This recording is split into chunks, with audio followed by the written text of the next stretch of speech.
Mbote na bandeko nyonso bozuli baku ya kolanda biso na tongo ya lelo tolobi ete makoloba ezali ebele na mboka na biso boyebi na otali actualité politique ya mboka bakongomani nyonso bozwami libanda ya Congo bandeko na biso bozwami na kati ya 26 provinces ya République démocratique du Congo boko tala na bokebi makoleka na cour constitutionnelle boyebi ete maponami ya 2023 ba candidat déjà bayebani na otali présidentielle 2023 élection présidentielle bandeko baladi ba candidat bazali 24 wana bazali retenu bandeko baladi na cour constitutionnelle tokozela toyiba ekosuka wapi tolandi na bokebi na kolandama na o Noël Tiani a déposé comme requête pour la invalidation ya candidature ya Moïse Katumbi bolanda ki bino moko mai bazali ko reprocher na Moïse Katumbi na ngambo mosusu cette kukuni yepe akomeli cour constitutionnelle pour na kotalisa na o Italie mwana mboka Félix Tshisekedi Tshilombo to yebite ekosuka wapi pepe na ba candidat misusu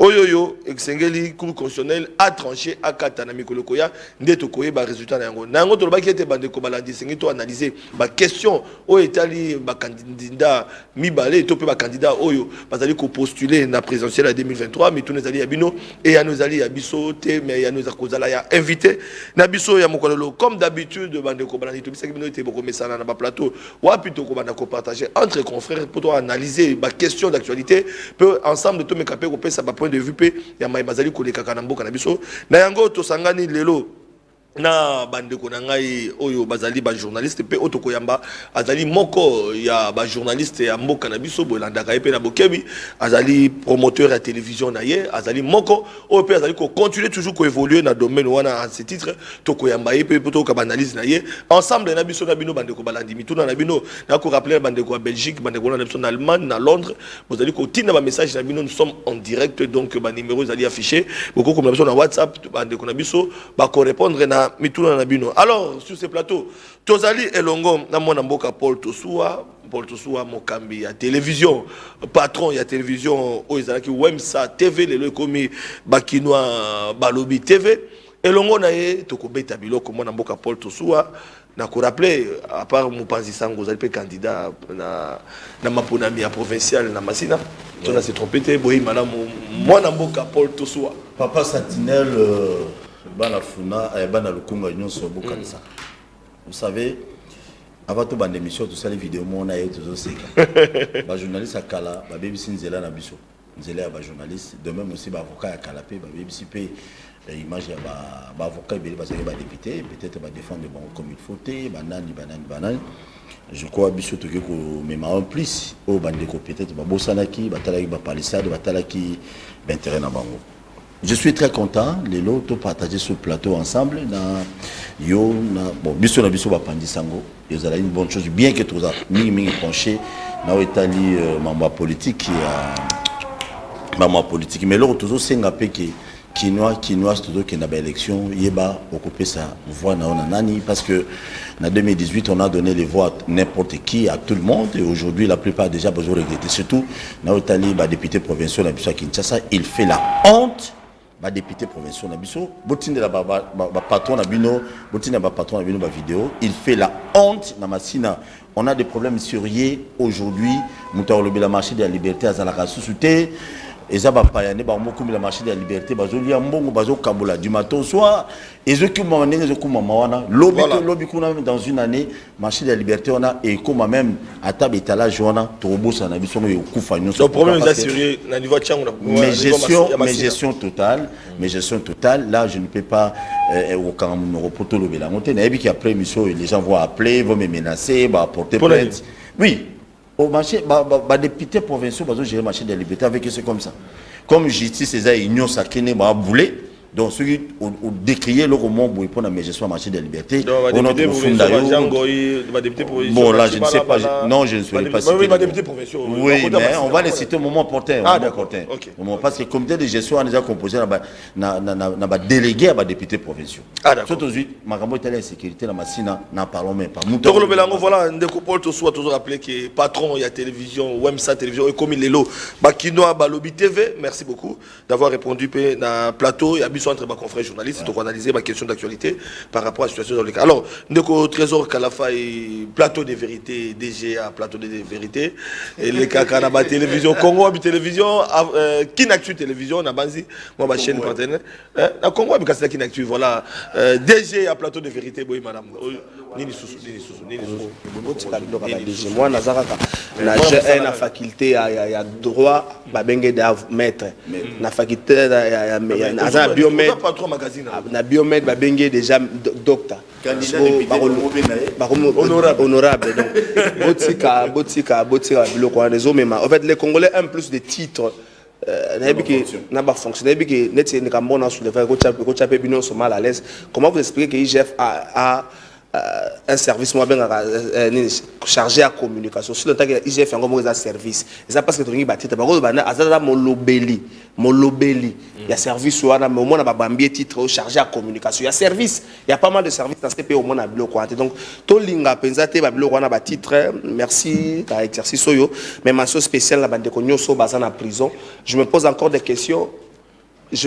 des questions. Pourquoi Barnabé Milinga a continué à en prison? Je ne sais pas. Est-ce que peine naïe, à ta peine naïe, s'ilité, mais ça n'a pas tout sous Bazaki reproché, n'a pas fait un peu plus grave que Barnabé. Pourquoi Barnabé continue à être en prison? La dernière fois, on a en prison à Monaga, c'est vrai, on a mental à ma casse, mais pourquoi Barnabé continue à être en prison? Pourquoi pas requête à Mike Moukeba, Bazou, cours constitutionnel, 50 jours, semble. Pourquoi pas requête à Mike Moukeba, cours constitutionnel, traité en côté? Pourquoi requête à Mike Moukeba, cours constitutionnel, traité en côté? Je préfère la souka na bande komi balana poani Barnabé Stani oui Stani Boudjaki rappé bon il faut que ça norme n'est si kanango ce qui norme exacte merci beaucoup na bande ko Régis Stani Boudjaki rappé ce qui norme exacte makambo belé ko dira nenge tambola na Kinshasa Mike Mukeba be bozo langa nenge tambola Mike Mukeba yewana. Donc pourquoi requête na cour constitutionnelle zo oumela? Pourquoi ils ont oumela? Est-ce que encre pona mwina banini za ko papier zo ezate mikolo mbonga encre ezate pona osala sisi? Est-ce que encre ndezo zanga? Merci beaucoup. Donc ça va clair na bande konaso ba question bande ko na sous salikamo. Est-ce que le général le commandant à ville province ya Kinshasa commandant la police est satisfait na temps à sali? Il a aujourd'hui plus de 100 jours, je peux dire. Est-ce qu'il est satisfait dans Moussala? Biloko Hôtel de Ville et Pekisaka, notamment Kamio et Kumbaka va vécu là-bas. Il y a une circulaire Hôtel de Ville interdisant Kamio et la maison Ngeli. Tout le monde sait que ça a cop. Parce qu'il n'y a aucune preuve de paiement. Il n'y a aucune preuve de paiement. Il y a 200 000 preuves de paiement et la police. Général, parce qu'il y a et Kuluna et Zongi Makasi partout. Ce qui est un problème, c'est que c'est un bon côté. C'est pourquoi c'est un bon so bokolongola ngabolongola ngambena ozo mbongo te ole bato bakina bano bakengana za responsable la kuluna et sécurité na Kinshasa makasi donc général azala mukulu bakokulune bato liboso ndako na ye ndako comprendre makambo tozolo bageza so. Merci beaucoup beta mon famille. On makambo au Kalafa le bien sécurité za Kinshasa makasi na kisensu na kisensu m'a appelé il y a un groupe moi ba policier bakendagi po bakanga bakuluna bakimi bakangi mwana ya 14 ans une fille de 14 ans ba déshabillé ba tiké kana sous-vêtement ndeko Flavien et puis ba continuer na bureau na ye ba salo bango ba salaki et après ba yoko qui m'a pris ba policier oui ba policier à tel point que non réaction générale à ville jusque là ils attaquent réaction commandant ville Kinshasa jusque là ils attaquent parce que na tindeli sur parce que na nani comment on appelle ça natindeli vidéo natindeli mais moi nanga ya 14 ans ba violé par policier ba agressé réaction na bino aux alani. Merci beaucoup. Voilà réalisation. Mais non, la famille est pauvre. Nous sommes en direct réalisation et c'est un peu d'être professionnel s'il vous plaît parce que il faudrait éviter il y a réalisation. Voilà. Tout à l'heure là comme je l'ai dit Bandeko Balandi Tokozala en face il y a un confrère journaliste, patron il y a télévision.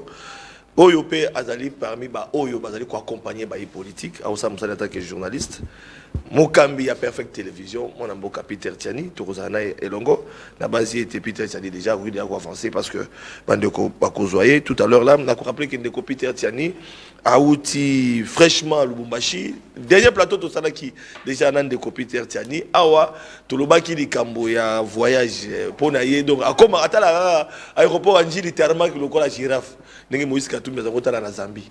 Hein? Mabi azota na Congo boy. Mabi Félix da kotsa ki. Ndenge mopena mona mboka Peter Tiani. Mais Peter Tiani uti Lubumbashi. Bande ko balandi avant to yambaye na ko présenter ndeko Peter Tiani boy madame pe na personne mbote. Merci Banamboka, félicitations, mention spéciale. Tout ça, l'émission, ça fait 1 ou 2 semaines. Je dois avouer que m'appelle, m'appelle, Bengi. Ma aussi dit quand même casse mon colon. Bando, c'est que vous gérez Ginga. C'est que moi vous bloquez Ginga. J'espère que les lots vont bloquer Ngate. De le lot bête à biloko. Mais grand merci. Avant aussi fraîchement au vivre les températures. Merci. Yakuna. Comme dirait la biso ya Changu. Porte Soa. Bon, biso to soutenir kaka ba camarade na biso. Voilà. To soutenir bango kaka. Patrick Mouya yaza ministre mazaka ndeko na biso kwa journaliste. To bebani lelo to kubongisa lobby. To bandeko na biso bazaka ka bandeko na biso. Flavien Roussaki, grand merci. En tout cas merci Nabino. Oui, na uti Lubumbashi. Enfin. Uti Lubumbashi. Enfin. compliqué. C'était droit. Nakokende. C'était droit. C'est ça qui a appelé environ 45 minutes, 1 heure. Nagina de Gonan Patrick local, c'est que vous avez un système de caméra. On ne sait jamais. Parce que nous avons un ballon bien. Parce qu'un droit n'est qu'un droit qu'on sait réclamer. Sauf réclamant, on est sur droite. Il y en a 4 ici. Même si c'est à Sarek Bisso, voilà 20h, tu as 3 heures. Oh là là. Il y a un aéroport, c'est 3 heures. Mais ce qu'on a est-ce qu'il y a un 4? Mais vous avez laissé. Après, on a quitté 3 heures. C'est un sérieux problème de le secteur aérien.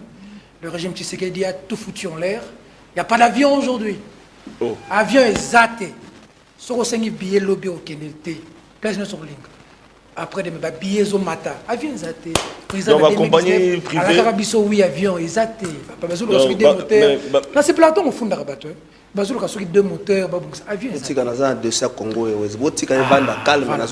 est zaté. Passeport est zaté.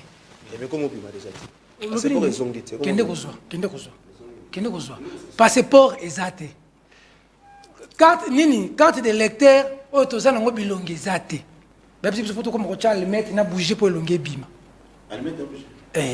Permis de conduire est zaté. Voilà. Ndeko Peter Tiani de retour, voilà. Nazo rappelé. Avant de faire limbisa, on lobby ka mone bandero tout ce matin mananga. Yangonga ifuna yaka so benga. Mona comme un lobby, mais le lobby là non, ce que tu as dit au début, tu as touché mon cœur. Sa dimension spéciale. Mon Mike Mukebai.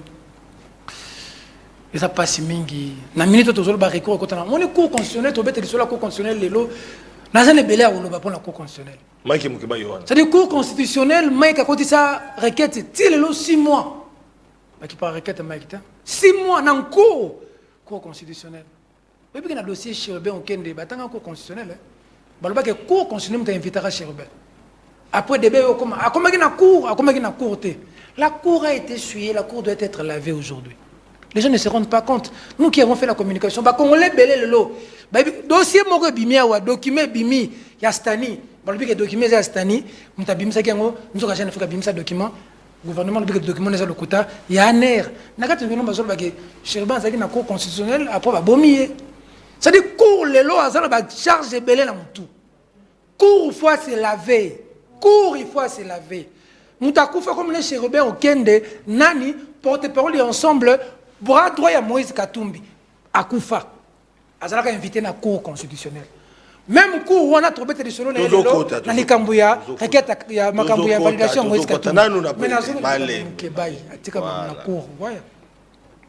Maza Mobali, Biso Topona Nzela ya Passi, Nzela ya Boloko, Nzela ya cimetière. C'est difficile parce que deux fois ma femme n'aime pas que je dise ça à la télévision. Mais c'est un état d'esprit. C'est des choses que nous allons affronter. Non pas pour que Moïse Katumbi devienne président, mais pour que quelqu'un qui peut nous diriger puisse être en mesure de donner aux Congolais la valeur qu'ils méritent. Parce que Botoba Kabulambon, Boki 27 millions Bungi. 24. Ça dit que si Non, fâché, les lobos qu'on gère, gâté zéro. Oh, faut prévenir. Les lobos qu'on gère, gâté. Ça dit que mon imboko yo, et c'est ba tata, ne ba maman na bangote. Nous analyser. Mon imboko yo, yo li rambon à l'état. Yo li rambon à l'état. Yo li rambon à l'état. To bunda na mutuka na biso ba journaliste. Neto, na sina sabino que sur les journalistes ko soma mutuka. Partout dans la vie, vous allez réussir. Comme ça, je ne sais pas si vous imaginer. Merci beaucoup. Mais il y a un moment où Vandi Boye, ma boumine, ne ça rien en boka oyo, va frapper 24 millions. On t'a quand même mis en prison. Voilà. Ça dit, on a mis dans la maca les années, Mike Mukebay. Dans la maca les années, Jean-Marc Kaboun. Paul Baki Mouyi, bien en boko. Dans la bolo, les années, Stani Boujakira Chamala. C'est-à-dire que journaliste. Mais Stani a aidé c'est le régime en président qui s'est décidé de mandats Stani Boujakia Zagana Boloko. Attends journaliste. Attends journaliste Moroté à Kobet le régime qui s'est décidé de Maboko. Car pour Kaya Stani journaliste news. Mais il a beaucoup communiqué pour les régimes. C'est-à-dire Kaya Stani Boujakia Biso tout. Beaucoup communiqué. Car pour Kaya Stani j'étais un journaliste qui bango nyos. Na boye c'est journaliste. Article 14 il y a déontologie na biso. Éthique et déontologie c'est biso solidarité. Ah, nous Stani Boujakia Bakangia Sani. Mais n'oublie pas. Stani Boujakia Bakangia Sani. Avant d'oublier. Un journaliste aujourd'hui. Stani Boujakia Bakangia, Yeb Sanga Sani. Oui, c'est ça le problème aussi. Balobi Stani Boujakia, tu la directeur à presse présidentielle. Place à où tu as Yebakate. Tomba Flavien a bino bozo bundana Félix. On va à ça ça là quelque part, c'est pas. Non, c'est une précision détail. Place à Outate. Au moins Eliezer Tamboy. Au moins Eliezer Tamboy. À certains sur la position na Yengai. Le long a CP la position Eliezer Romos. Mais la dernière minute. Au moins mieux vaut tard que jamais. Pour ne pas master nangai. Eliezer to Kembi na régime Tshisekedi. Papa to Kembi. Mais Moutoumoko Baye na TV directeur presse présidentielle, nous avons suffisamment d'éléments que Stani Moutou à ça qui article la Jeune Afrique. Abimsi c'est créer instruction.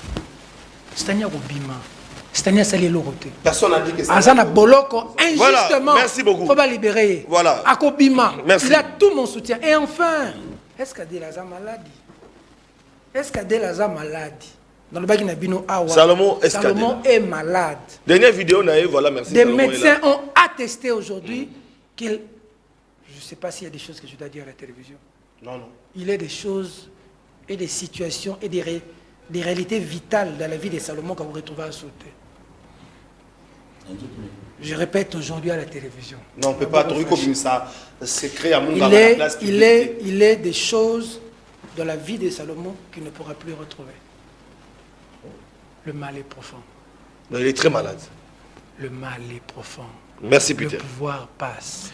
C'est-à-dire, Moninga, la sala boloko, Babrakangai. Nanga nanga pena daye nzamba boyoka bakosi bakenda mboko totikango eloko ezate. Peter Tiani, merci beaucoup. Toujours kota na mama na likambo oyo evandisi biso mokolelo. Enfin, 24 candidats na présidentielle en 2023, entre autres Mwanamboka Moïse Katumbi, Balobi Matata Mponyo, Délice Sanga, Mukwege, Mwanamboka Félix Tshisekedi, Basamo Ebele, Noël Tiani. Mais deux questions na lingi tout le bélango lelo parce que tous les journalistes tout réfléchir. Tout l'année cette kikouni au père côté requête na cour constitutionnelle pour na kolobela témoin na mboka Félix Tshisekedi na élection les cas qui azalaka na kombo ya voilà cette kikouni est là voilà merci il est candidat président et puis Mekem azalaka candidat président na maponami il y a 2018 atalisi à l'endroit mon mboka Félix Tshisekedi était Tshisekedi a bengamaki Félix Tshisekedi na élection il y a 2018 mais ma ponami oyoyo Félix Tshisekedi comme Antoine Félix Tshisekedi Tshisekedi Chilombo Félix Touro est comme Tshisekedi Chilombo Félix Antoine voilà précision détail alors balobeza comme on a été débat il faut pas valider Félix Tshisekedi na présidentielle Moïse Katumbi dengue mon copé Moïse Katumbi Noël Tiani a continué toujours à douter de la nationalité de Moïse Katumbi et que c'est qu'il va arriver. Alors, des questions là. On peut préciser. Noël Tiani a dit Moïse Katumbi a na information on dirait a jouaka nationalité mususu. au-delà de la nationalité congolaise. Attends, nationalité jusque-là, parce que la nationalité congolaise est une nationalité. Alors, ils ont douté. Non, il faut tout ça préciser, il faut pas comprendre ma China. Alors, ils ont douté la nationalité d'origine à Moïse Katumbi. Alors, ils ont nationalité moussou. C'est-à-dire que la nationalité congolaise est une exclusive. Donc, il y a celle qui nango, peut-être pour des raisons d'affaires ou des raisons moussou, ils ont nationalité moussou. Merci beaucoup. Bon éclaircissement. Alors, Peter Ntiani, nous sommes devant un débat où le bâtiment soit analyser le mandat, on va réfléchir. Yo kanisi boni. Merci Namotuna. Monsieur Minene besoin de bâtiment sous tanga ba comboter. Nini sous. Car je suis très mal placé à parler des pervers sexuels et des pédophiles. Oh, nini sous. Eh, ngapena ni nazabo, mtwaza pervers sexuel toi pédophile na ata pe non pesa valeur te. Nani wana sous. Et là bâtiment sous na vie, baza batako zapper. Omuntu mtwaza chômeur olo musala. C'est pas tes élèves dans l'oba, tu as l'oba. Je ne crois pas qu'on s'abatte. Tu as l'oba. Non. Na koloba. Tu me disais tant que je l'oba, je l'oba. Eh, on peut empêcher na telelo. Le na za no mayele. Na yo loba. Mona na mboko so to lobite, to gérer mboka te. So to lobite. Kala fa mboka zo kende fo. No mboka zo ke fo. Kota na matière. Ça dit que les to za boye. Carburant mati. Mboka zo kende fo noko 3200 mboka ke fo so carburant mati il y a de l'incidence yo yi makamu kutu yo ko to pesa ma question te pour le bango l'émission incidence c'est quoi ça donc ni carburant mati transport et komata biloko e komata na verbe élection je vais y arriver ngai naza d'avis que il faut que constitutionnel tika bande réunion so bakende élection. Après la biso Félix Tshisekedi a Fachi Béton à quelle élection. C'est requête à 7 qui connaît fondé ou pas fondé les a pembé pour l'angai on ngam na loba dossier ça oiza problème ya Moïse Katumbi et bani nepsa ki bino en émission leki tout c'est Moïse Katumbi mutumo ko tebisinga faut président de la République a kangisa ba collaborateur na yebele Bazumbonga Moïse Katumbi, ça la campagne à Moïse Katumbi dans co. Comment ça? Ce qu'on constate les lots, cristallisation et information, c'est autour de qui? De Moïse Katumbi. Batouana babandaki nanu ko yebisa biso. Que maïs ezate na Katanga pona nani? Pona Moïse Katumbi. Batouana babisa biso que ceux qui guerre na est ezo silate. Et ça pour Moïse Katumbi azo tanga Rwanda te. Batona bebisi biso ke affaire mobondo bozo mona kuna main noire ya Moïse Katumbi eza. Batona bebisi biso ke so ba homologa stade de martyr te eza pour Moïse Katumbi afuta ki mbongo. Eloko ezanga bebisa biso ke bazemi bazotia ba basi na bango eza Moïse Katumbi. Sikoyo lelo yo tozolo baboy. Batona so ba yoko tika ba dossier na Seni. Seni a toute une commission juridique. Seni ebisi bato Moïse Katumbi, ba dossier botier eza ba copie conforme, bozonga bola biso bo régionaux. Bato wana na réseaux sociaux, ba la kisingana photo, baté ba papier belé na simbi torche. Ba bi nazo luka certificat de nationalité Moïse Katumbi na Kashobo. Oh, moi je suis le plus fort dans la vie, ce n'est pas celui qui sait seulement frapper, c'est celui qui a la capacité d'encaisser. Moi, je suis sportif. Moi, je suis allé à Foreman, allé à encaisser, à Zobina, à encaisser aux côtes. Et moi, fentaye boy. Ça va y avoir des choses à faire. Mettre un maïs comme taïbi. Menga, fin cop. Bref. Donc, ce que je l'outumba si marolo ba, ce que soit ne bandi, que c'est ça que finit, tête à monsieur que soit ne osa moulai, osa makamba koloba. Na ba filmer ngai nazo luka ba élément avion jet longwe Kinshasa ekeka kozwa des documents jet komina Lubumbashi ezu des documents jet se déplacer kana pilote kana ezu ka des documents et yena et côté ici c'est ni à valider le bité ba document oyo eza authentique c'est le juridique à Seni et ici président Seni qui to checker document à Moïse Katumbi biso c'est le juridique to le ba document oyo eza authentique Denis Kadima aye koloba publiquement que ba candidat oyo ba déposer ba document pa na biso biso to yambi ngo ba document na bango nyonso eza conforme na yebisaki bino awa que bato wana basuki wana te ba bemisi susu kadiosha na yebi kadiosha na uta kuna na yebi masola kadiosha bien oyebi kadiosha eza lokuyo oseki oyebi lokuta c'est ça na bato babulaka lelo to beta laboratoire ezani kadiosha lelo ezani kadiosha lelo photo beta mokwega zo homosexuel kadiosha lelo photo beta Peter a tutaki mama chérubin à 14h ba vandela bango pena des gens qui sont habités par les mensonges ils savent là où ils vont finir ba beti kadiosha tambo Flavien aux journalistes aux belema nyos j'espère que bomba te na TV to bomba te ba to wana balobi tambo mwamba aboya a récusé certificat de nationalité bino vous avez pandi ça Anila. Très bien, merci pour la précision Anila mais il a apporté la précision ndeko Flavien PSTV za chaîne est-ce que oyoki tambo mwamba to yoki tambo mwamba te to landi te les mains étaient ce que les mains sont en moté non mon la bino boza oui tambo mwamba parler comment zela avant to sele ma zela tout ça tout tika na respect à procédure Mobeko et lobby après avoir saigné Kotala atali que non x to y batieke ba dossier na pas na bango onyo songa na sengi po muto za candidat président batona ba réunir ngo batiki ngai po na nga na suki na phase ya ko publier mais liste onga na publier na memi ngo na cour constitutionnelle ko sa phase décision ya suka est-ce que même respect wana procédure bolingi yango te po il faut protéger x to y notre option est bandela pour la ligne malamu teke respect à procédure on a même pour la Tshisekedi la lobby que nous allons d'accord tant nous avons protéger x to y tant nous sommes la liaison Katumbi mais on a bêti sur la Tshisekedi nous lobby que même pour la Tshisekedi nous sommes d'accord teke ba kene na niveau na faut tika déjà question on a les gens bomba on déjà les bandeli pourquoi na loba boy pour na kokoma ça dit tangu ba lobby que certificat de nationalité les alokuta tambo mamba yum tout pesa nga faire ba anilangu anileangu bakina balbaka nilem balola lelo tambo mambalobi na RFI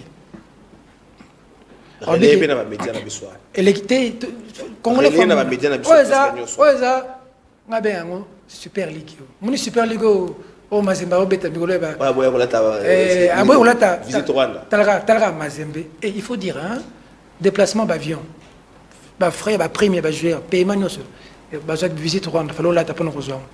C'est en termes de millions de dollars. Moïse Katumbi a boui. On a évalué.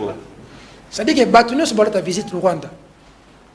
Équipe a déplacé, besoin d'avion au Félé, besoin de prime. Il y a un avion affrété par la compagnie aérienne rwandaise. Rwandaise.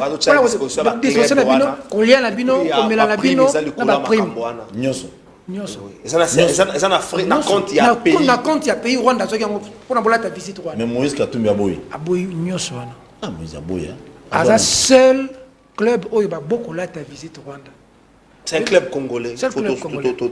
Moi, j'ai demandé au ministre, il faut tout ça mention spéciale Kambango, tout comme ça Kambango moi makasi parce qu'il y a eu. Vous êtes sûr que ça va se faire? Non, j'ai demandé au ministre tout ça là les Kambango pour moi débat exactement makasi.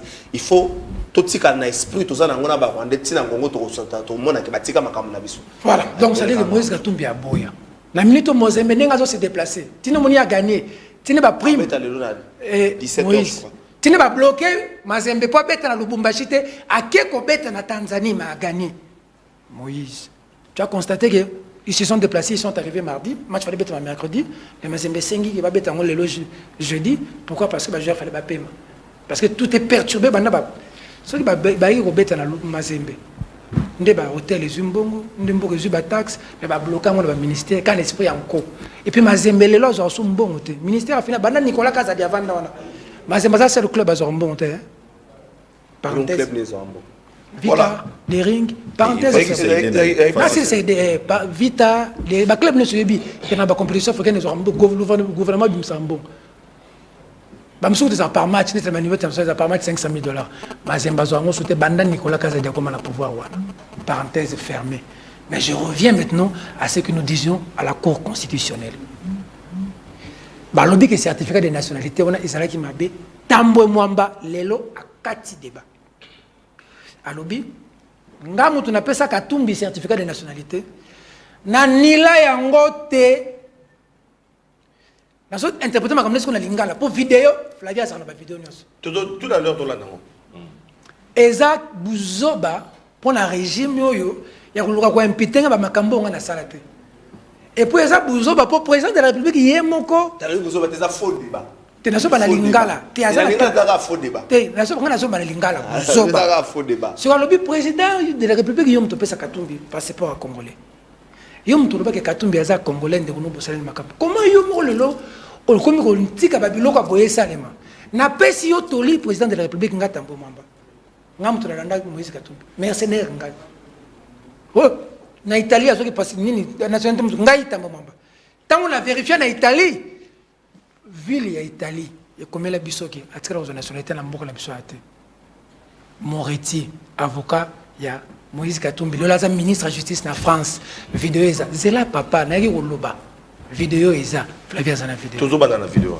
ça dit que ne tozo sur la lelo boy dossier à certificat de nationalité sili voilà na minute dossier à certificat de nationalité sili ba bimisi dossier mususu moni on peut tout dire de Perrault ngai na zana point on a d'accord te na Perrault et Perrault c'est Perrault Loire comme et bon on a Perrault Loire na TV na n'habite Perrault donc yo ne so comme l'exil le au cas où si aux camarades nga donc nenga ndeko sana pas ça exil na zana kisasa nenga so beta babonga na poto na yamba bokechu vena nga bokechu to yambana babisanga ko yana Kinshasa tena bagina ko ya ngana wanga na bakama Perrault c'est mon ami Perrault est allé en exil parce qu'on avait porté plainte na Perrault na nanga par un ministre ngana hier on a kisasa Perrault qui exil le l'homme dans payer les prix à régime c'est que dit pour toi mon Perrault était gérable ngai passe na ngai et ça ton Perrault asa la mutu moko boya sekwa ka ya mona psaka passe na ngai et Perrault c'est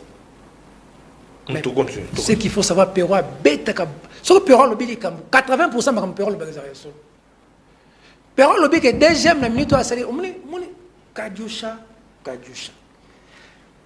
certificat de nationalité koufi ta momamba uti ko bomango lelo bake ko sala document na DGM na biso que Moïse Katumbi a eu visa d'établissement en 2003 document bake ko lobby la butu bakable Perrault et salaka bake ko soit déjà na DGM ba Perrault ko tanga na biso batango batango bake ko tika déjà document na cour constitutionnelle na minute donc likambo ya certificat de nationalité au lokola Moïse Katumbi na minute et quoi et comme document mo faut ta DGM pour ba ko déposer ngo na cour quand tu bakanga seulement pour les kamundu kiti et le mundu kezapi ça dit aux mona nga Congo voilà souffler voilà toke na ngamba réalisation bana TV za doté to landa élément oyo totalisa nationalité topé ba question liée na nationalité Moïse Katumbi topé na ba document ba certifié ou pas bolanda kuna na réalisation bande ko bana TV za doté la République démocratique du Congo, où à moins de 2 mois de l'échéance présidentielle, Alexis Tambwe Mwamba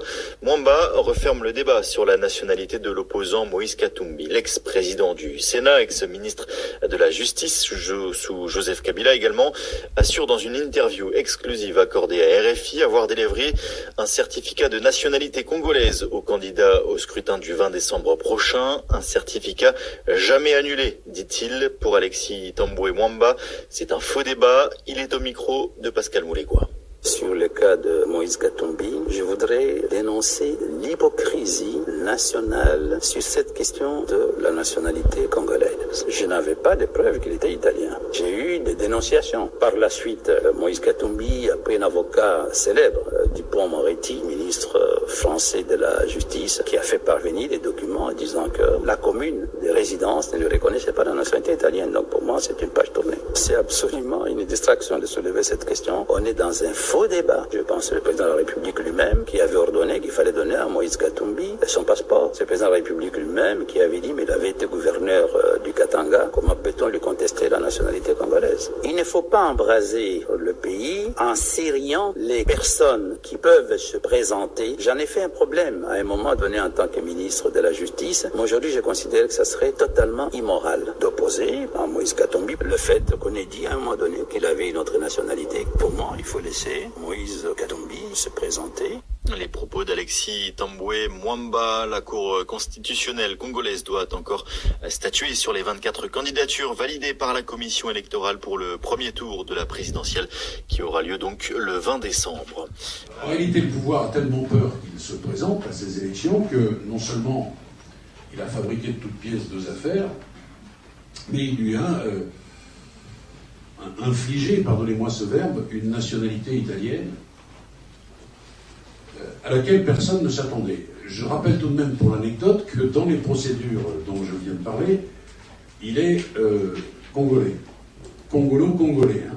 Pas italo-congolais, congolo-congolais. Et alors on nous a sorti cette histoire de la nationalité italienne pour exciper du fait que quelqu'un possédant la double nationalité ne peut pas, selon la loi qui est celle de la RDC, se présenter à l'élection présidentielle. Alors, je vous avais dit que je le ferais, et je l'ai fait, nous l'avons fait. Nous avons adressé, tout ça naturellement est à votre disposition, parce que d'aucuns ont été instrumentalisés par le pouvoir, évidemment, qui communiquent tous azimuts. Alors je vais essayer d'être clair. Nous avions indiqué que nous adresserions une lettre à la commune di San Vito dei Normanni, ce que nous avons fait. Très précisément, elle est à votre disposition dans quelques instants. Nous l'avons fait le 9 juin 2018. Elle est naturellement en italien et on demande à l'autorité administrative italienne si M. Moïse Katumbi est italien. Et nous avons obtenu une réponse. Préalablement, qu'il me soit permis de vous dire que on a vu circuler sur Internet une réponse des services administratifs de San Vito, qui en réalité est une réponse des services administratifs de M. Kabila, parce que c'est un faux.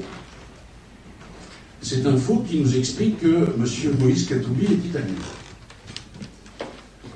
Ça a circulé un peu partout, ça a semé, je conçois bien volontiers, le trouble, et nous avons obtenu une réponse qui est à votre disposition dans quelques secondes, en date du 17 juillet 2018, et je vais vous lire cette réponse parce qu'elle est traduite, et elle n'est pas traduite de n'importe quelle façon, elle a été traduite devant un tribunal, et vous verrez que la traduction porte le sceau et la signature du procureur de la République de Milan.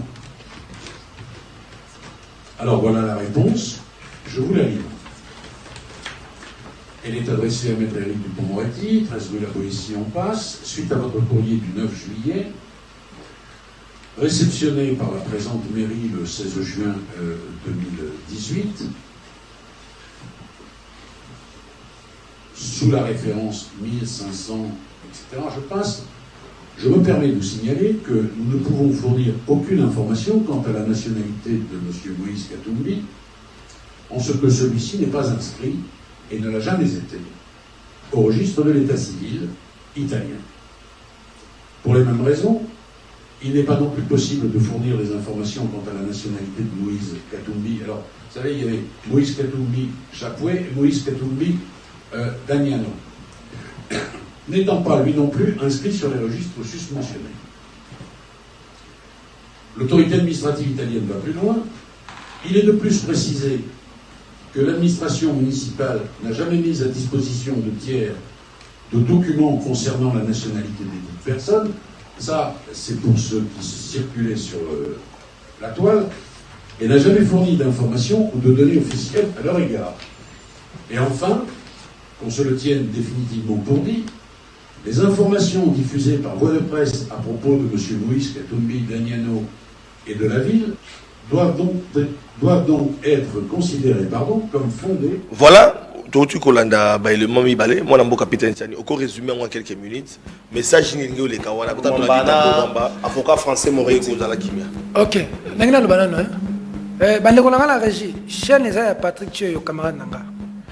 Mokolo ba kangaki PSTV, ngam tu na benaki ministre, Flavien Yolo ba makamso ate. Ba yebi, déjà. Benaki ministre Patrick Mouyaya. Tokindara pena. Bengi yo, tokipa comment le ministre même c'est bokati PSTV chaîne ya camarade nanga Patrick Thioyo. Donc na fa na TV journal na bina 12h relikate. Na ko l'examiner na TV ya camarade nanga Patrick Thioyo. Au programme. Ça dit il fallait que non, voilà. Parenthèse fermée.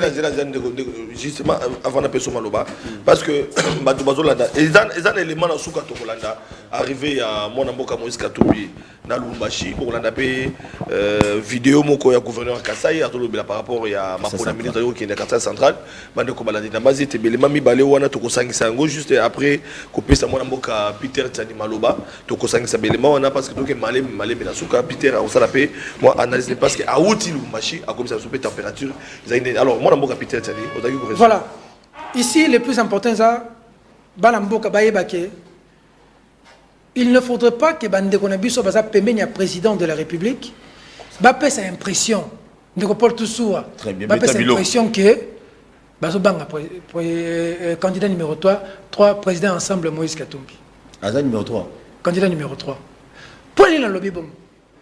Les lois autorisent le certificat de nationalité à on est tambo mamba utiko kwei sango sikoyo kadio chawane kwei babimi c'est loko mususu Moïse Katumbi document esalemi na DGM selon confrère na biso Péro Loira oyo ba information na ye mingi ezaka solo que Moïse Katumbi azalaki na visa d'établissement en 2003 ya Italie.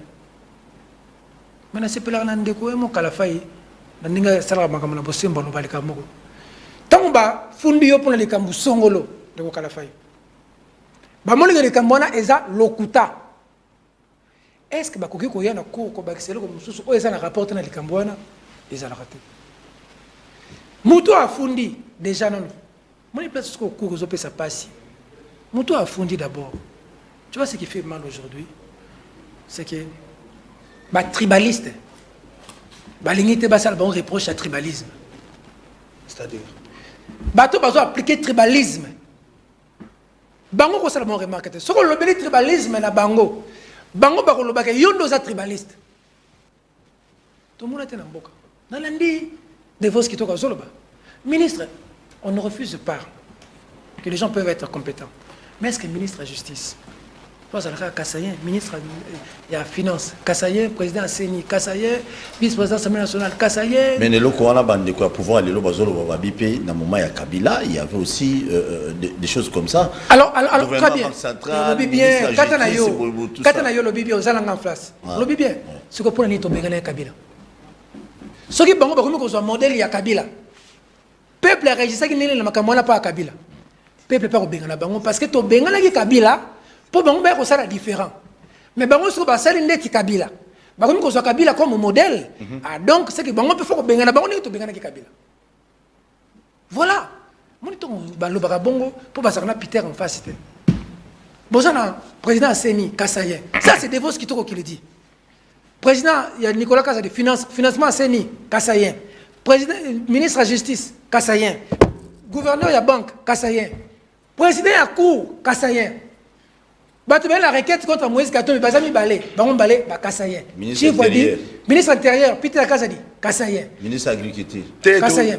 Bon, ça va. Chief Wadi, requête, Yaliboso, Kassayen. Tiani, Kassayen. Tu vas autour à chef de l'État. Tu vas aider mon compte. Bango moko na Kassayi basalene. Na Kassayi mboka na bango moko. Parce que biso to ça va congolais mais to ta net ngana za kino. Ni à Kinshasa, Kanda Kinshasa, na melaka na Bandal, na melaka na Gombe, na melaka na Bon Marché. Na ibi monga na kin. Kimbuta chango. Ah, na kanisi de Komadilou. De Komadilou jalo. Pour la za kinois. Ah, les léopards. Quoi na za kinisa? Mais na za congolais. Comment bino bato place moko kaka? Ce qui biso to le bien contre un tribaliste. Ce qui Mukebe le bien à côté boloko. Ce qui Daniel Sefo le bien bolande ya batami. Mais gouverneur moko ya cassé central. Le bien tient les mains. Il va propos à tenir. Total. C'est tout à l'obé. Total. C'est la cassé central, seul mutoko chama koluna Tshisekedi mutu ko mekate. So meko zo makamna yo. Na mboko yo so o sali o lobeli tribalisme. Aux un problème, faut tika. Mais nous devons aider le président de la République. Pourquoi? Je viens du Katanga.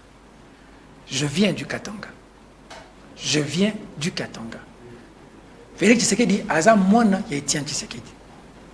Nous avons suffisamment de problèmes dans ce pays. Monsieur le Président, tu es le président de la République, tu es le maman Denise. Oh, pour nous bien maman Denise.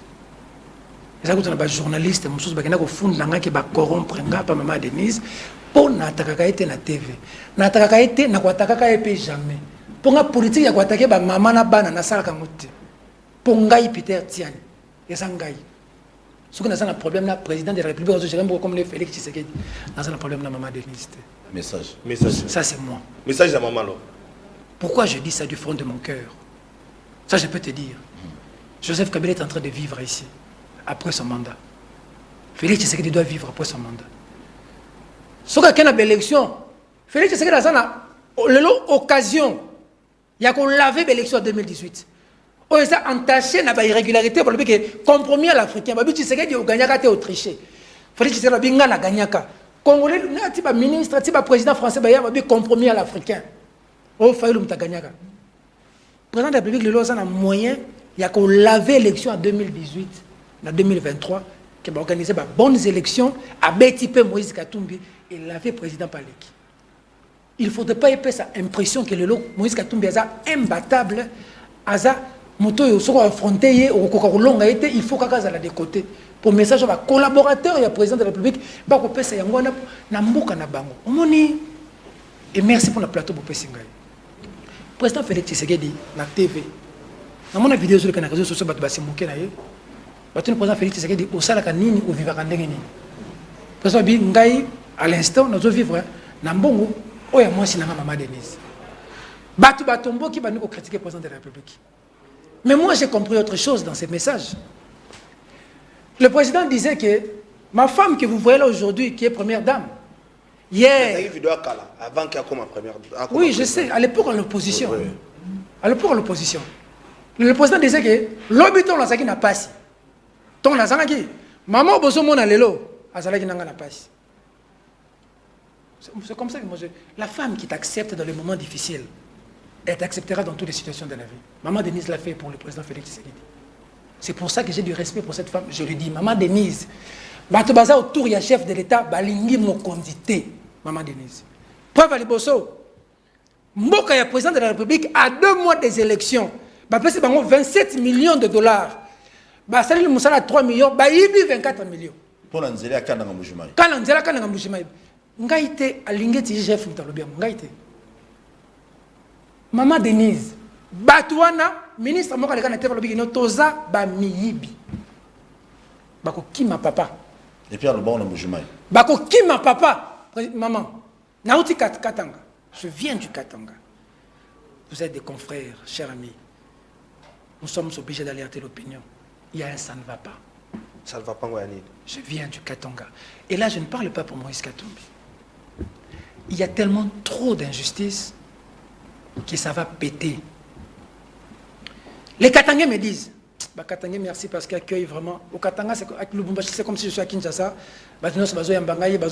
On m'offre à boire, on m'offre à manger, je suis touché. Katangais, Peter, on les gars à la TV. Biso tout ça, on a un problème de division. Parce que Katangais, belé, babala, bakasaye, bakasaye, belé, babala, bakatangais. Nous avons la majorité de biso mutunyo ça na mobile kasayen to moi si kasayen ndap. Bon, ça n'engage que moi. En tout cas, en grande partie les belles femmes de ce pays, en tout cas une grande partie sont des kasayennes. Pour les bisangana le bâtiment na TV. Les ont engagés. Na banda ko na biso mingi to na bakasayen. Bana na biso ba bakasayen. Biso faut te prêcher unité. Faut te sa président de la République ma bezoya. Na Katanga ça va péter. Ça va partir du Katanga, je viens de là. Ils disent qu'on a tué les jeunes de l'UNAFEC. On a tué des jeunes de l'UNAFEC. Par les militaires. À Lubumbashi. Monseigneur Fulgence a sali toute une messe. Tinaban a 12 ans, 11 ans, fusillé. On a cité les noms de la liste des... La blessure est béante. Les Katangais me disent qu'ils viennent ici boire, manger. Pour le moment, c'est les grands Katanga. Ils sont tout le temps à Kolwezi. Fifi Masuka Saliboy, Bakamula Mama Wana, Bakamula Nyonso, Mama Wana, Bakenaka Kolwezi, Bakenaka Katanga. Vous aimez les Katanga, vous n'aimez pas les Katangais. Ils me disent ça. Peter, dis-leur que nous, on a besoin de la paix. On est marginalisé. Il y a un homme d'affaires là-bas à Lubumbashi. Toi, il dépasse, écoute, ça, la réunion de Bossanda qu'on a eu. Il y a maison à Boyi, menacé. Tout ça, ça réveille des velléités.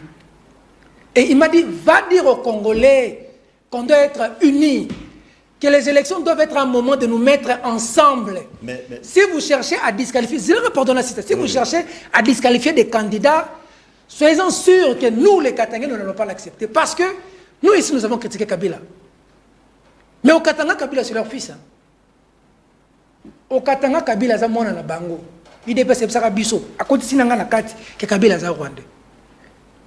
Il dépasse à côté de Sinanga Nakati, que Mukwege, c'est Burundais. Il dépasse à côté de Sinanga Nakati, que Kamere, c'est Burundais. Pour bon, ça m'a cassé dans la nationalité. Il y a tout le monde. Quand même, sécurité. Mais nomination, il y a Edi Kapen, si c'est certain, ça va trouver quand même des solutions par rapport à Makambozo. Tu me rejoins. Qu'on nomme Edi Kapen, il n'a qu'à ressusciter mon Congobila. On prépare quoi? On prépare quoi? Parce qu'on sent qu'il y a une tension. Tu dois savoir que le camp Kabila n'est pas aux élections. Et quand tu vois John Numbi parler, tu vois Nanga parler, c'est Kabila qui parle. Ah bon? Oui. Agir par procuration. Ah oui. Et quand vous avez un Katangais qui lui accepte d'aller aux élections et accepte le chemin de la paix, vous voulez la paix. Nous sommes dans un pays qui bouillonne. Bandoudo, président de la République, Atali Kolomokolomokote, Bamombondo, Bazobo. Est kuna, Bawazalen, Bakomiko Bunda, mais M23 ça. Vous avez tué des Congolais à Goma. La blessure est béante. Vous avez tué des Congolais au Katanga. Vous avez tué des Congolais ici à Kinshasa. Chirobin Okende venait d'être tué. Ajoutez à toute cette pression, avec les détournements qui sont au quotidien que vous faites. Merci. Pardon. Zela, pardon. Kokatra ide bo était Flavien Bakobaye. Non, tu vas faire fuir le fil d'idées. Ça veut dire que, avec toute cette pression qu'il y a, lorsque nous dénonçons les détournements à la télévision, c'est nous qui sommes menacés. Ce régime nous a insultés. Qui n'a pas été insulté? Vous avez un individu ou deux individus. Ils ont appelé Jean-Marie Kassamba. Ils ont insulté la maman de Jean-Marie Kassamba. Ils ont appelé la vénérable Tchala Moana, paix à son âme, qui a vendu la culture kassayenne jusqu'à un niveau que nous savons. Ils ont insulté Tchala Moana. Ils ont insulté Christian Lusakweno, Rwandais. Ils m'ont insulté Mbebole Zaka Rouge, Nazaka PD. Ils ont insulté Paulette Kimuntu. Ce monsieur appelle un général, officier, qui a sa mort à soldat, je pense. Un civil, un général, a menacé général, a bandu finga général. Il s'est fait appeler communicateur du chef de l'État, un certain Dino Truc.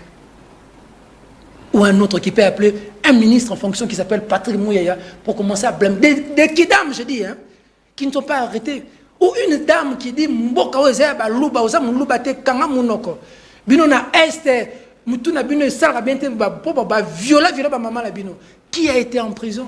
Tous ceux qui volent, lorsque nous parlons, c'est nous qui sommes insultés. Tu veux que ça continue? Dans le moment où un journaliste qui n'a rien fait, qui s'appelle Stani Boujakir, est en prison. Merci, dans cet environnement-là, il y a un candidat qui dépose en bonne et due forme sa candidature. Merci.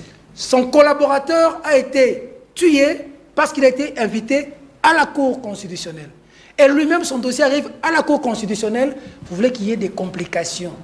Vous voulez la paix dans ces pays ou pas? Monsieur le Président de la République, vous êtes capable de battre Moïse Katumbi aux élections. Que les collaborateurs ne nous donnent pas l'impression que Moïse Katumbi est imbattable. Monsieur le Président, Bazalana Mobutu, même un cimetière, Bakima. Bazalana Raïs, pesa lettre d'engagement, signature, deux fois dans Batirimneti, Bantabala, même à Kingakat. Bazala, l'autre, Mira Kabila Babouki, Tubuni Bamote. Bazana yo. Monsieur le Président, Bautika yo.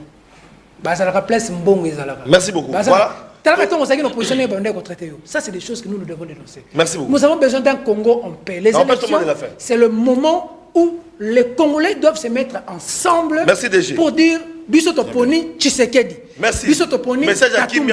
Bissotoponi Mukwege. Mais l'élection, c'est un moment où Bissoto décidé que on peut pas ça John Numbi raison. N'est-ce pas Bissoto Bengal peut ça John Numbi raison.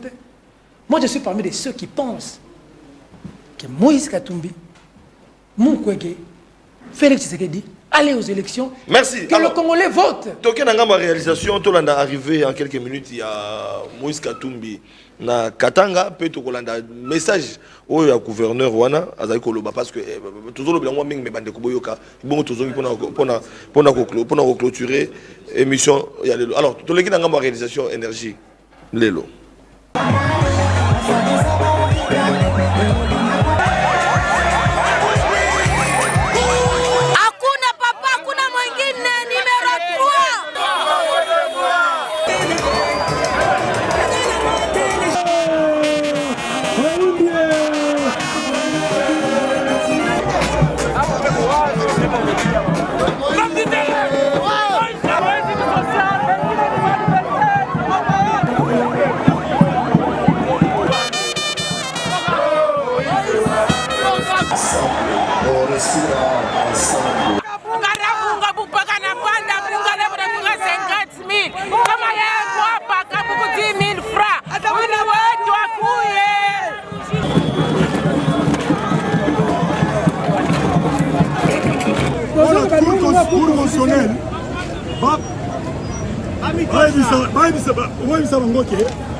Parce que le cours constitutionnel est composé de la province de Kassai.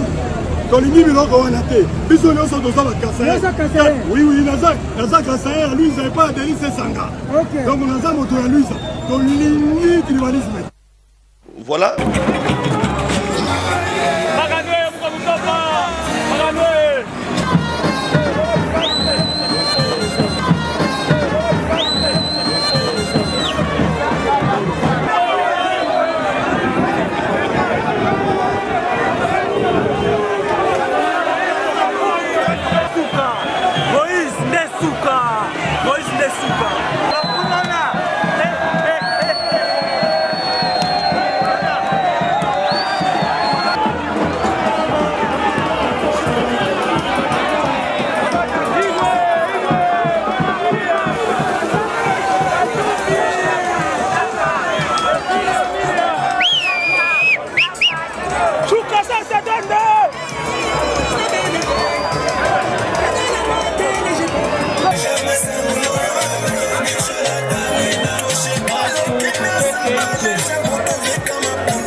Donc, Ndeko Peter, pendant que vous expliquez, tout le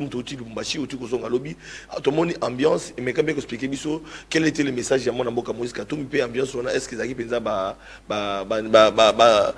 louchoua, ba on va qui on a, oui. Dans le message à Moïse Katumbi, j'aurais tenu quelques éléments au-delà de la sensibilisation pour la vote au Bacanion sur ça. Moïse Katumbi a dit tout ça, adversaire, et tout ça, bénémité. Tout ça, adversaire dans la politique. Donc, voilà. Moi, message, j'en ai vendu ça, candidat, tout ça, adversaire pour Bozaka, tout Bazaka. J'espère que tu as résumé. C'est-à-dire, acteur politique, adversaire, bénémité. Et mon rêve, c'est de voir Moïse Katumbi et Félix Tshisekedi couper sa lambote na souka. Mibali ba beta na ba beta ni ba signani ba pesa lambote. Bo popoli pesa lambote. On a ba le choix ba ko accueillir moi lamboka Moïse Katumbi. Image triquette yangwana. TVza radio tenef Flavien Lobara. TVza radio te yangwana. Le montage. Des centaines de milliers de Congolais ba yeko. Ils croient en quelqu'un. Pour eux, ils estiment que les changements, c'est la vie. Est-ce que cours, d'abord, pour décider pour le baguette, Congolais pour voter, nani, toi, pour voter, nani, ceux qui déjà courent les lots, à ça, il y a un indice, il y a partialité. Cours, on a des lobbies, il y a des contentieux électoraux. Ceux qui déjà les lots. Parce que c'est toujours avec l'école Moïse, je viens de le rappeler ici. N'oubliez pas que Chérubin, avant de mourir, il a été invité à la cour.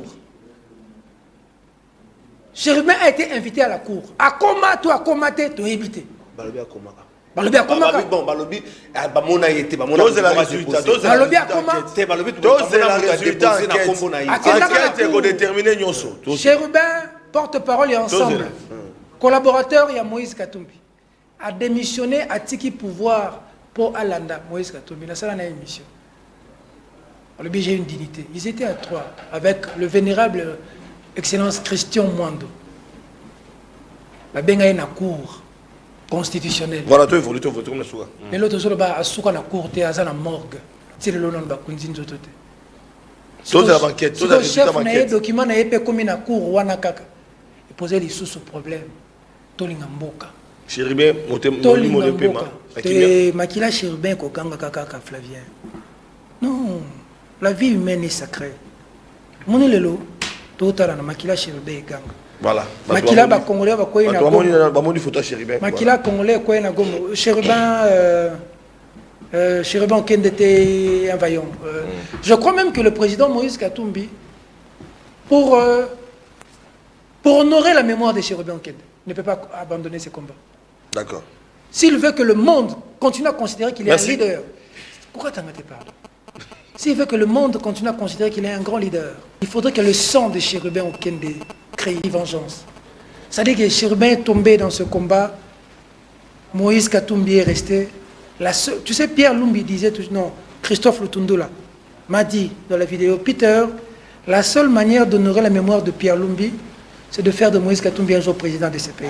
Et Batouba Koufa, Magombaloba et les testaments, Baba Kyungoloba Langa.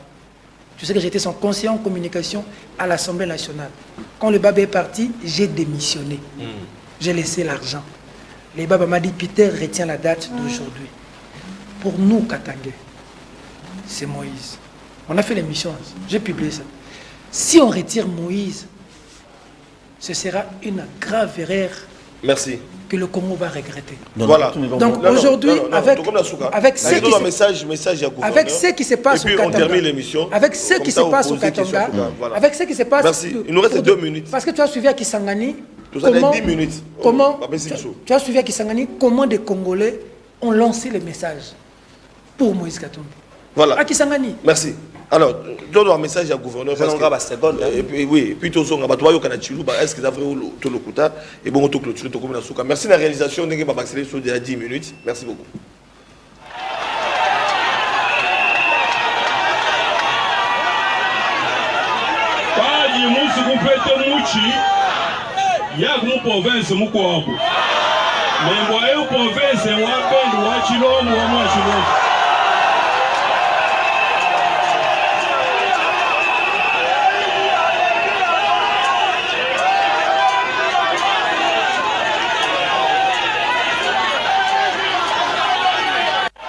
Voilà, tout le monde gouverneur à Kassai. Alors, moi, je suis capitaine Tiani, tout le monde est parce que l'émission Sili. Oui, l'émission Sili, il y a tout le monde qui est il y a des bossos, tout le monde qui est mobilisation, c'est le qui pour Moïse Katumbi. Parce que l'État congolais va boyaki, Mazema Beta dans Lumbashi, est-ce que la mobilisation est qui paye?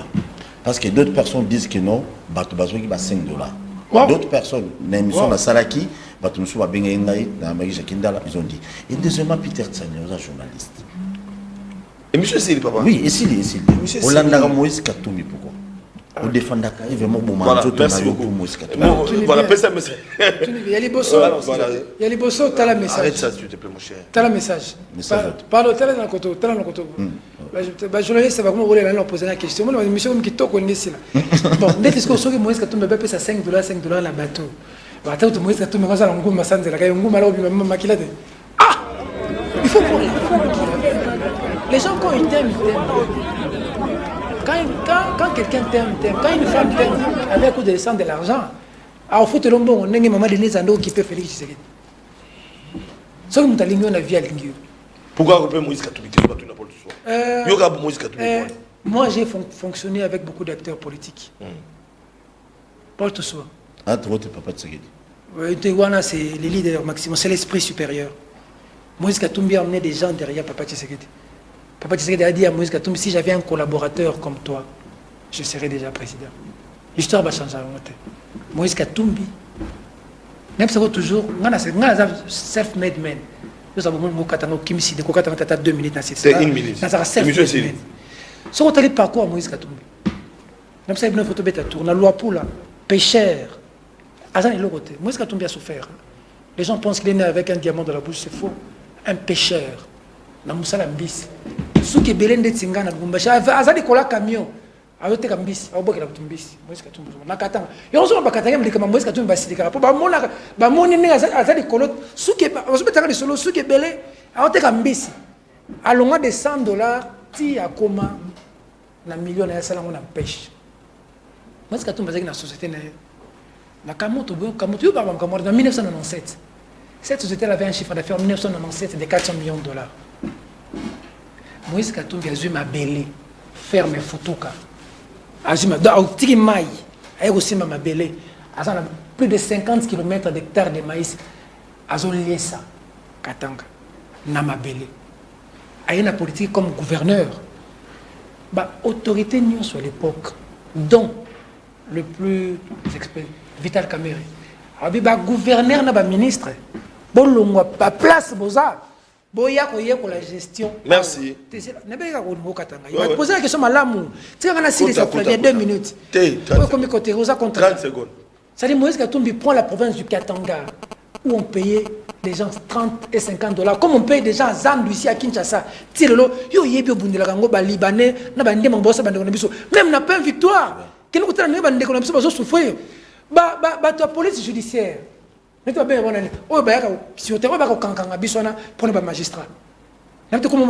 ils étaient en grève récemment. Oui. La police judiciaire. L'agent du parquet. L'agent du parquet. L'agent du parquet,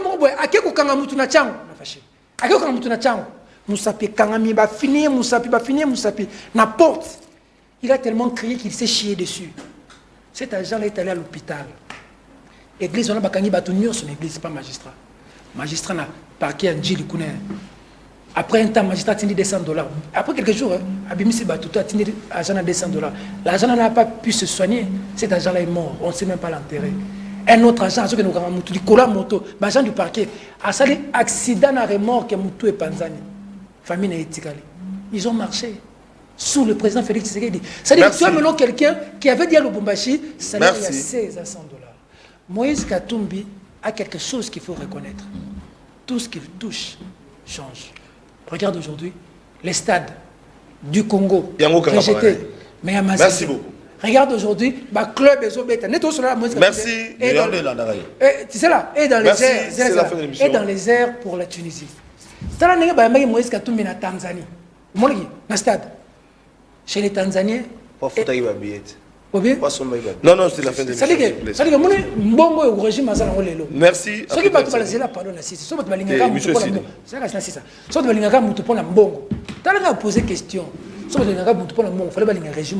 Merci.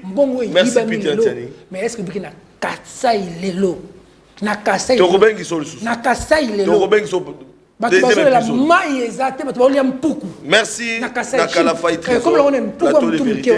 Merci à Paul Toussoua. Merci au DG de Parfait Télévision. J'ai fini, c'est pour te dire que Moïse Katumbi, merci. Les 17 minutes a quelque chose de Dieu. Merci. Tout ce qu'il touche, voilà. Tout ce qu'il touche change. Merci beaucoup. Voilà, bande de gros. Ah non, monsieur Sili. Bref, c'est pour dire que, voilà. En résumé, le destin de Moïse Katumbi entre les mains de Dieu. Merci. Ce que Dieu a prévu pour lui, c'est ce qui va arriver. Et ça arrivera. Merci beaucoup. Voilà, Bandeko Balandi, Bokolanda, émission Oyo, na Congo Web, na 15h, et puis Lobby na 10h. Bakino, Lobby TV, Bokolanda Yango, Lelo na 21h, puis na rédivision de na 19h30, na PES TV, puis Bokolanda Yango, na Perfect Télévision. C'est même Bimba. TV DG, Bokolanda Yango, na Nyota Télévision. Donc ça dit que Perfect Télévision, Nyota Télévision, c'est même mon bimba. Merci beaucoup. Voilà Maneko Balandi. Tokabwani. Merci. Collaborateur direct. Merci la réalisation, merci l'énergie.